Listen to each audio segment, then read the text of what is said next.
Hello guys, welcome to my YouTube channel. Guys, in this video I will make you understand all about the transistor.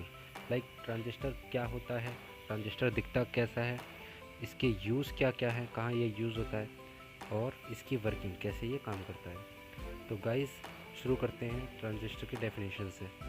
Definition: A transistor is a semiconductor device used to amplify or switch electronic signal and electrical power.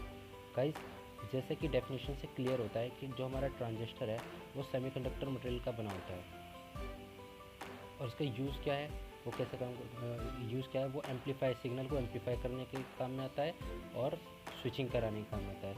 ये transistor जो है हमारा वो work करता है as a switch. अब इस diagram में हम जैसे कि देख रहे हैं कि यहाँ पर एक audio signal input as a input हम यहाँ पर ट्रांजिस्टर को दे रहे हैं एक ऑडियो सिग्नल, और आउटपुट में हम उस सिग्नल का एम्पलीफाइड सिग्नल पा रहे हैं। यानी इनपुट में हम सिग्नल जो दे रहे हैं उसका एम्पलीट्यूड कम है, ठीक है, और आउटपुट में जो हमें सिग्नल मिल रहा है उसका एम्पलीट्यूड ज़्यादा है, यानी कि सिग्नल को एम्पलीफाई कर रहा है। इस सर्किट में ये ट्रांजिस्टर हमारा जो वर्क कर रहा है वो एज अ एम्पलीफायर वर्क कर रहा है, और इस सर्किट में जो हमारा ये ट्रांजिस्टर है वो वर्क कर रहा है एज अ स्विच। ये कैसे काम कर रहा है, जब हम ट्रांजिस्टर के बेस पर हम कुछ पावर सप्लाई कर रहे हैं, कुछ सिग्नल दे रहे हैं या कुछ वोल्ट मिली वोल्ट या वोल्ट हम सिग्नल ट्रांजिस्टर के बेस पर दे रहे हैं, तो उस केस में क्या होता है, हमारा मैक्सिमम करंट फ्लो करती है कलेक्टर टू एमीटर। इसे सिंपल भाषा में हम समझने की कोशिश करेंगे। जैसे कि ये हमारा ट्रांजिस्टर है, ये है ट्रांजिस्टर का कलेक्टर, ये बेस, ये एमीटर।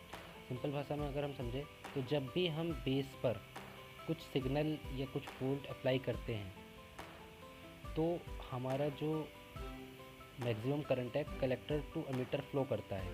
यानी इस केस में जब भी हम कोई सिग्नल प्रोवाइड कराते हैं, इस केस में कलेक्टर टू एमीटर के बीच का जो रेजिस्टेंस होता है वो हो जाता है रेजिस्टेंस ज़ीरो, हो जाता है ज़ीरो। और जब हम इस पर बेस पर कोई भी करंट कोई भी सिग्नल अप्लाई नहीं करते हैं, अगर हमने सिग्नल अप्लाई नहीं किया तो इसके बीच का करंट जो रेजिस्टेंस है कलेक्टर से एमीटर के बीच का जो रेजिस्टेंस है वो इनफाइनाइट होता है। तो इस केस में ये वर्क करता है एज अ स्विच। जब हम बेस पर कुछ सप्लाई देते हैं तो वो open as a close switch काम करता है ट्रांजिस्टर, और जब हम इस पर सप्लाई नहीं देते तो वो ओपन स्विच की तरह काम करता है। ये NPN और PNP दो टाइप के होते हैं।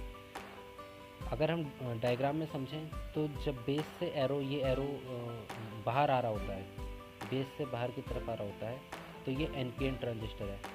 और अगर ये बेस की ओर जा रहा है एरो, बेस की डायरेक्शन में इस एरो है, तो ये PNP ट्रांजिस्टर है।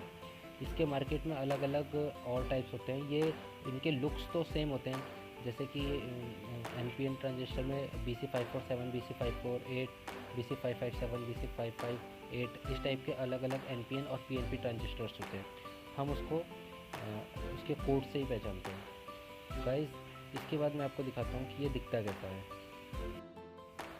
ये देखिए गाइस, एक रियल ट्रांजिस्टर ऐसा दिखता है।